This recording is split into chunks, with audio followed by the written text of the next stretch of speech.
No vielä. Nyt loppui siellä. Kato, onko siellä itärällä yhtä? Ei taida olla. Sitten tasoittellaan näin. Ja sitten laitetaan multaa päälle. No, anna ensin tasoitella.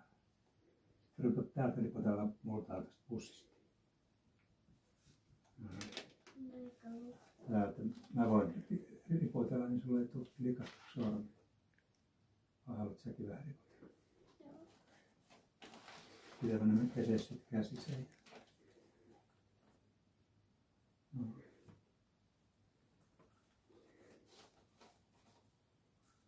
Nyt alkaa olla aika hyvä. Vielä. No niin. Pistetään sormilla vähän. Nyt on hyvä. Ei tarvi enää. Siellä on. Ja tuohon vähän. Noin. Hyvä. Sitten ei enää. Ei enää. Vähän siististä vielä. Ei laita